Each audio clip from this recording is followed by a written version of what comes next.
tal? Bienvenidos a la UNAM Responde esta tarde de miércoles. Los saludamos desde nuestras instalaciones aquí en TV UNAM.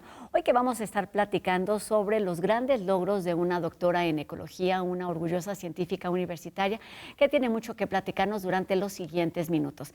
Además, les platicaremos también de un concierto que pueden disfrutar allá en Casa del Lago en Chapultepec. Y el tema de los desaparecidos es el tema sobre el que reflexiona esta tarde Jacobo Dayan. Quédense con nosotros, comenzamos.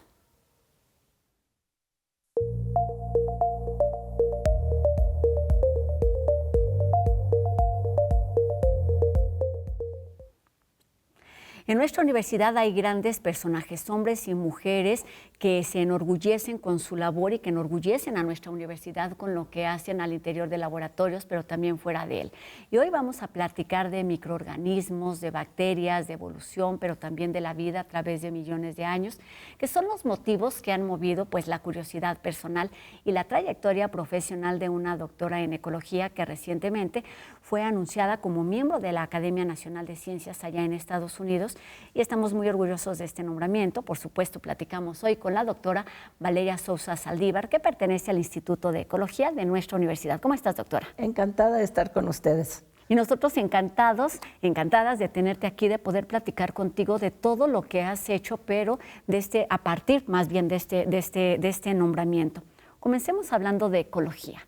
¿Qué significa para ti? ¿Por qué es importante? ¿Por qué le has dedicado tanto tiempo? ¿Y qué es quizá lo que más has descubierto? Bueno, ecología es un poco todo, porque es dónde vivimos, cuál es nuestro entorno, pero para mí es mucho más que el entorno, que es la definición básica de ecología, la interacción de los organismos con su entorno, sino también es evolución, porque ese entorno está constantemente cambiando y los organismos persiguen ese cambio del entorno, y eso es precisamente lo que se llama evolución. Entonces, no puedes separar a la ecología de la evolución, van juntas. Y yo decidí desde el doctorado estudiar los organismos más simples del mundo, que son las bacterias, sin saber que en realidad estaba abriendo el campo en México, porque no había nadie que estudiara ecología microbiana, y ha sido una aventura de vida esa. Ecología evolutiva, ecología microbiana, ¿es lo mismo, doctora? No, ecología evolutiva puede ser de cualquier organismo. Un oso polar está ahorita en el precipicio de la extinción porque no sabemos si tiene los genes para evolucionar a estar sin hielo. Pero, por ejemplo, en Svalbard, una isla muy al norte, en el hemisferio norte, los osos ya casi no encuentran focas porque ya casi no hay hielo que esté flotando, que es donde les gusta estar a las focas. Y esa es su dieta principal. Entonces están comiendo renos, los cuales tienen mucho menos grasa que las focas. Y la pregunta es, ¿se van a adaptar a comer otras cosas? Vimos huellas de los osos hasta en acantilados donde están tratando de treparse, 200 metros para comer huevos de aves. Entonces, tienen hambre estos osos. Y estás hablando de lo que vemos, digamos, de lo que es evidente, pero tú le has dedicado mucho tiempo a investigar, a estudiar aquello que no vemos y cómo se ha ido modificando con el paso del tiempo. ¿Cuáles son algunas de esas preguntas que se han resuelto a lo largo de estos años de investigación, doctora? Yo creo que lo más importante es que desde el inicio yo estuve tratando de entender pues, qué están haciendo las bacterias, cómo están intercambiando genes, cómo están adaptándose a su ambiente, cuál es su diversidad. Ese es desde mi tesis de doctorado. Estudié una bacteria que fija nitrógeno en el suelo, que es Rhizobium, y luego ya estudié otra bacteria que vive en nuestras panzas que se llama E. coli, y por qué se vuelve mala. Eso fue el inicio de mi carrera.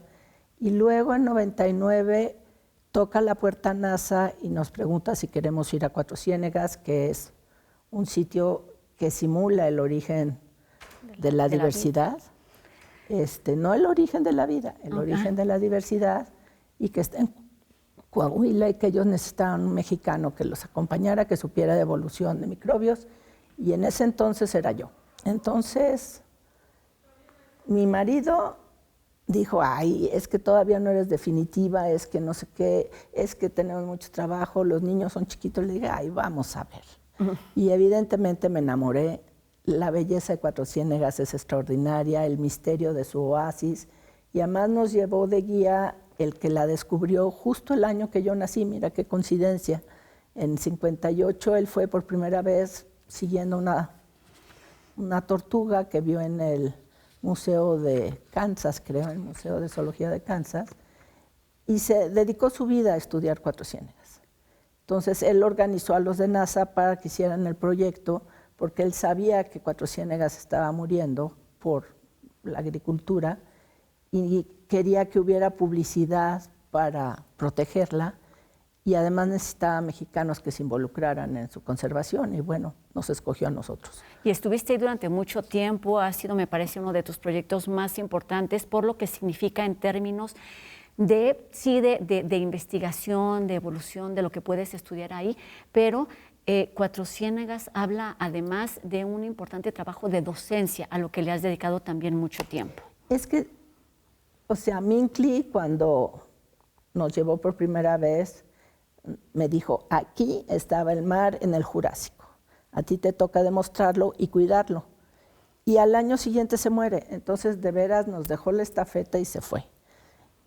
Y qué misterio, como que el mar estaba aquí y había que demostrar el mar, lo encontramos relativamente rápido, o sea, las primeras evidencias de que eso sí era el mar son publicados en 2006 en un artículo en PNAS. Pero cuidarlo, eso era otra cosa.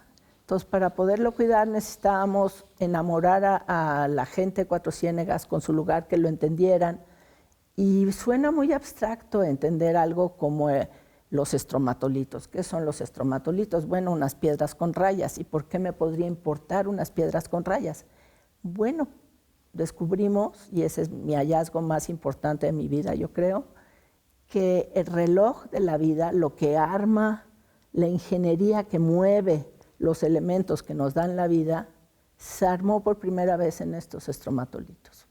Entonces, capa por capa se fueron armando el metabolismo del carbono, del nitrógeno, del azufre, la fotosíntesis hasta arriba, y el mundo no volvió a ser el mismo gracias al metabolismo de estas bacterias, el metabolismo conjunto de estas bacterias en estas estructuras que son las primeras comunidades que hay en el planeta. Ahora imagínate qué tan bien hicieron las bacterias esta chamba de armar el reloj, que ahora todo el planeta depende de esto, y estas comunidades llevan al menos 3.600 millones de años. 3.600 millones de años.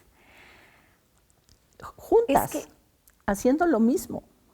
Pero habían estado ahí mucho tiempo, un gran mérito, por supuesto, de quienes, de ellas que siguen ahí, pero un gran mérito fue de quienes llegaron a Cuatro Ciénegas a estudiar, a descubrir, a confirmar lo que ahí podía estar pasando o no. Y entender a través de la ecología molecular, que también fuimos los primeros en usarla en México, precisamente para entender Cuatro Ciénegas, entender que no importa quién está ahí, no importa el nombre del bichito en particular, lo que importa es lo que hace. Es el lugar más diverso de microbios en el planeta. Tanto arqueas como bacterias, que son los dos linajes basales de la vida, están ahí, y un lugar del tamaño de esta sala era el más diverso en arqueas del mundo, y también de bacterias, pero todo eso se ha perdido. Entonces, había que no solo explicar y dejar ver que este era un lugar extraordinariamente valioso, sino que transformar la manera en que la gente veía el agua, no solo en Cuatro Ciénegas, en el mundo. Y este trabajo pionero en Cuatro Ciénegas, pero también en la Universidad Nacional Autónoma de México, te ha llevado a ser reconocida al menos en 2 ocasiones por 2 instancias importantes, y una de ellas, la más reciente, es en la Academia Nacional de Ciencias. ¿Qué significa este reconocimiento por todo este trabajo hecho? Pues resulta que la Academia Nacional de Ciencias es el tope al cual podemos aspirar los científicos, porque En esta academia hay ahorita 200 premios Nobel y los premios Nobel se dan a gente muy específica para cosas muy específicas. Pero para ser miembro de la academia, que tiene creo que 35 capítulos o fracciones, o sea, hay astronomía, hay física, hay biología. Disciplinas, en pocas disciplinas. palabras. Yo soy parte del capítulo de ecología evolutiva, precisamente. Necesitas que al menos 6 diferentes capítulos voten por ti. O sea, hay alguien miembro de la academia que te postula con tu currículum, pero tienen que saber de ti gentes de muy diferentes capítulos. Estamos hablando de multidisciplina, también Exacto. para ayudar a comprender esos fenómenos que por supuesto son complejos en esta diversidad, doctora. Exacto. Cuéntanos sobre este nombramiento y lo que significa. Evidentemente es un nombramiento a tu trayectoria, pero habla de lo que has buscado también a lo largo de varias décadas, que es el que se reconozca y el que se proteja un lugar como Cuatro Ciénegas. Yo creo que Cuatro Ciénegas es la razón por la cual estoy aquí en este programa, pero también en la Academia Nacional de Ciencias, porque me abrió un panorama totalmente inesperado. Cuatro Ciénegas nunca es lo que esperas que sea. O sea, llegamos a Cuatro Ciénegas viendo estas pozas azul transparente como el Caribe y dices, bueno, esto debe ser simple, casi no hay nutrientes, hay relativamente poca vida, hay muchos peces y caracoles, pero no se ve muy diverso luego. Y resultó que era increíblemente diverso, aún en cajitas de Petri, y ya que le echamos extraer el DNA y ver cuántas cosas había ahí, pues se volvió, bueno, gigantescamente diverso, porque cada lugar que exploramos a lo largo de 24 años era único. Aunque pudiste quedarte ahí, siguiendo con investigaciones, generando preguntas, quizás algunas respuestas, decidiste pues eso, atender tu curiosidad, tu creatividad e ir al Polo Norte en sur, después ir al Polo Norte. ¿Qué es lo que te mueve en este momento, doctora? Son las preguntas básicas, o sea, cómo se arma el reloj de la vida. Y en el sur nos fuimos a trabajar en Punta Arenas, Chile, al sur de Chile, el grado 57 sur. Y al estrecho de Magallanes, porque nos invitó una amiga que tiene un centro de investigación ahí, el SECUA, y ella en pandemia nos dijo, Luis y Valeria, necesito que escriban un proyecto extraordinario, porque solamente se va a dar dinero a 5 proyectos en todo Chile. Pero de alguna manera a los burócratas de la NID, que es la agencia que financia la ciencia en Chile, nunca les gustó tener una jefa científica mexicana, pero no habían puesto en sus bases que no podía aplicar un extranjero. Entonces, como no habían puesto explícitamente no puede ser mexicana, pues ahí estaba la mexicana. Y estuvimos trabajando 5 años para entender cómo el cambio climático global está alterando a la vida en Magallanes. Magallanes es un punto donde le podemos tomar el pulso al planeta. Ahí está el Océano Pacífico, el Atlántico y el Mar del Sur, que es el que le da vuelta a la Antártida. Y entonces es importantísimo. ¿Y por qué ir hacia allá? ¿Qué tiene que ver Cuatro Ciénegas con Punta Arenas? Ya que aprendí, ya que entendí cómo se armó la vida, quería yo entender cómo la vida se estaba desarmando literalmente por nuestras manos. Cómo el cambio que estamos generando a nivel planetario estaba alterando los microbios que están en la superficie de 2 especies de pingüinos, de las ballenas, de los lobos marinos, de los peces, de los cangrejos, del sargazo, como biomarcadores de este cambio, como canarios en la mina se dice, que nos digan auxilio, hay que hacer algo al respecto. ¿Y por qué los microbios? Porque los microbios evolucionan muy rápido y se adaptan muy rápido, entonces podemos ver cosas que la ballena no se ha enterado, pero su piel sí lo sabe. Lo has dicho muy bien, porque te quería preguntar cómo toda esta investigación que has realizado nos habla así de lo que sucedió hace 3.600 millones de años, pero qué nos dice de hacia dónde vamos y qué podemos hacer, doctora. Pues lo que encontramos en Cuatro Ciénegas, que es el mar ideal, cómo está el reloj perfecto, ensamblado en cada uno de sus estromatolitos y tapetes microbianos, nos lleva a preguntarnos qué le pasa al mar actual, por qué está enfermo. Y está muy enfermo sobre todo por el exceso de nutrientes de la agricultura, todos los agroquímicos, el exceso de nitrógeno en particular. Entonces, con las criaturas de Cuatro Ciénegas, armamos un consorcio que puede tener el engrane completo del ciclo del nitrógeno. Estas 7 bacterias crecen juntas, lo cual es bastante inusual. Son amigas, no solo son amigas, son codependientes, crecen mejor juntas que separadas. Y juntas cierran el ciclo del nitrógeno, que está ahorita roto. Todas las grandes extinciones a lo largo de la historia de los bichos grandes, que son las que conocemos, es porque se rompe alguna parte de este reloj de la vida. Claro. Los engranes, pues claro, estamos rompiendo el del carbono, pues por el CO2 y toda la... Hay consecuencias. La energía fósil, claro que hay consecuencias. Estamos hablando, y hablaste a lo largo de estos minutos, de evolución, de adaptación, y por supuesto no podíamos dejar de hablar de extinción. Doctora, se cierra además próximamente un ciclo importante para ti profesionalmente hablando. Cuéntanos de qué se trata y hacia dónde vamos, o hacia dónde vas. Pues estas 7 bacterias pueden limpiar el mar. Entonces yo no puedo tener un conflicto de intereses de ser académica del UNAM y además ser parte de una empresa que vamos a fundar. Si esto funciona, primero hay que patentar a los 7 bichos y queremos que sean muy exitosos estos 7 bichos en limpiar el mar. Uno, porque el mar le urge que se limpie, pero porque siguiendo el Tratado de Nagoya, el 10% de las ganancias de lo que va a hacer esta empresa van a ir directo a Cuatro Ciénegas para educación, salud y conservación. Entonces, le tiene que ir bien. A todos les tiene que vivir, tiene que ver con este círculo virtuoso al que te has dedicado, doctora. Muchísimas gracias por estos minutos. Qué increíble escucharte, por la sensibilidad, por el conocimiento y por la congruencia de todo eso que has hecho a lo largo de muchos años. Cuéntame en 30 segundos lo que tiene que decirnos tu blusa de hoy.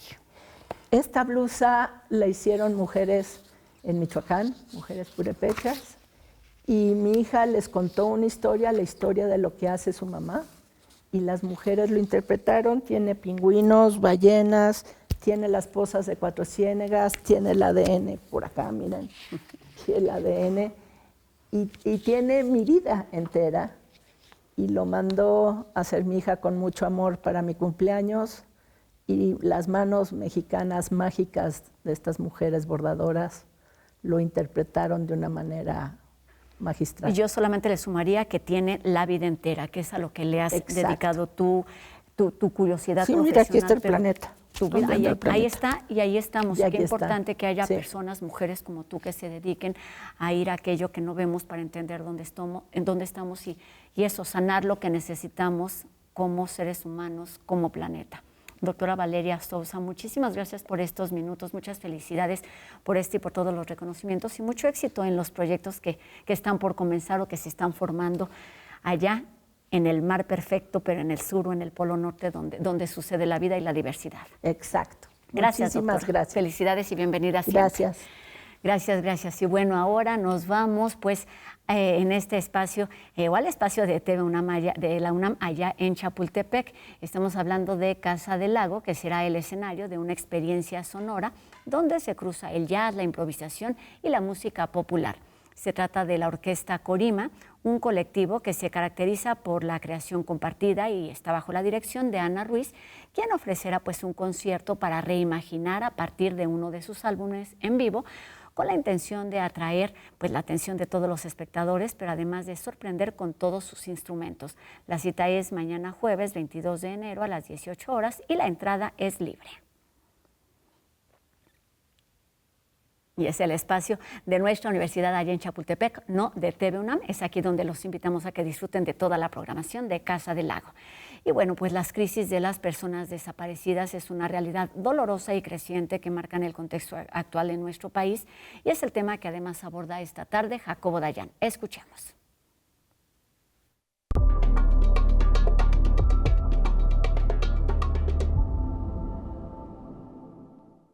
¿Qué tal? La nueva ley de desaparición forzada, aprobada hace medio año, redefinió quién es una persona desaparecida para el Estado mexicano y quién debería de aparecer en el registro de personas desaparecidas. Contra todo estándar internacional, en México ahora solamente las personas que tengan una carpeta de investigación abierta por desaparición estarán en el registro. Hay que recordar que la lucha de los colectivos desde 2017, cuando se aprobó la primera ley de desaparición forzada en México, incluía la posibilidad de que los familiares levantaran un reporte por desaparición ante otro tipo de instancias, por ejemplo, las comisiones estatales de búsqueda, debido a que las fiscalías en muchas ocasiones están coludidas con el crimen organizado y amedrentan o se niegan a abrir carpetas de investigación. O por ejemplo los familiares de personas migrantes desaparecidas, que les es imposible venir a México a levantar una denuncia y levantan un reporte de desaparición en los consulados, por ejemplo. Esas personas van a ser eliminadas del registro de personas desaparecidas en los próximos días seguramente. De hecho, el registro de personas desaparecidas está detenido desde octubre. Ya las cifras no crecen, nada más decrecen, y hacer consultas resulta ya muy complicado. Bueno, pues el gobierno determinará que todas esas personas que por decisión, por temor, por imposibilidad, registren una persona desaparecida, aparezcan sus familiares en el registro. Esto le ayudará en la retórica, en la épica discursiva del gobierno. Con eso tratará de calmar al Comité de Desapariciones Forzadas de la ONU, pero la realidad seguirá ahí. Cada vez, así como ocurre con los asesinatos que se están reclasificando y puede el gobierno ahora argumentar una caída del 40% absolutamente falsa por la reclasificación de homicidios en otras categorías, lo mismo hará con las desapariciones. Cada vez será más difícil saber las cifras reales ante un gobierno que se atrinchera en datos falsos. Seguramente los colectivos, porque esta cifra será rasurada de manera importante en próximos días, saldrán con un nuevo número, como si el problema fuera un problema de números y no de quiénes son las personas desaparecidas, dónde están, por qué no se les busca, por qué hay una impunidad prácticamente absoluta, por qué siguen apareciendo fosas clandestinas por el país, por qué hay más de 70,000 cuerpos en espera de ser identificados, y el gobierno simplemente cree que el problema es un problema, repito, de cifras.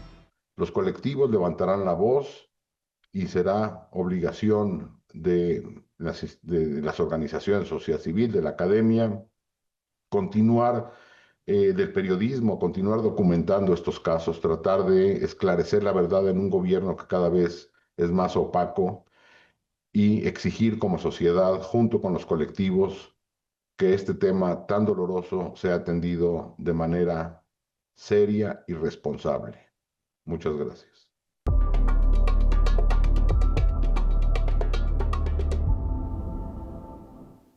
Hoy el punto de vista de Click Cultural nos cuenta sobre la creación y la expansión de los sentidos a través de la música sin límites y sin fronteras.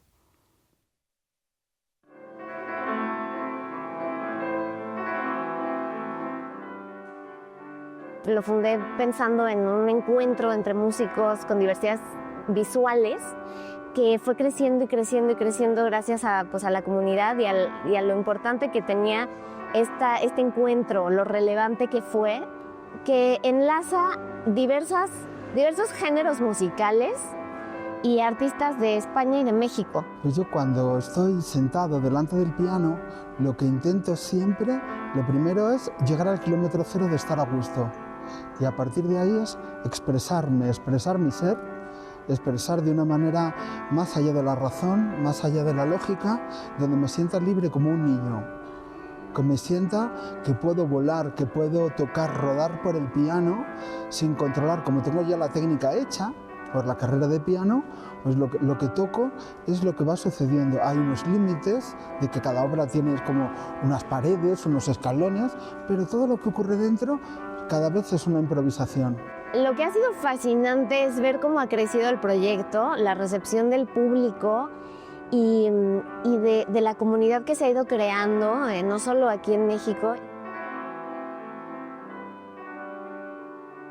El aplauso del público es el que ha salido todo bien, que ha salido bien el asunto, y es el reconocimiento a ese esfuerzo, a ese trabajo, y es cuando el corazón se hincha. La misión que tiene todo esto es promover justamente que haya más oportunidades equitativas profesionales para músicos con cualquier diversidad sensorial, funcional y visual.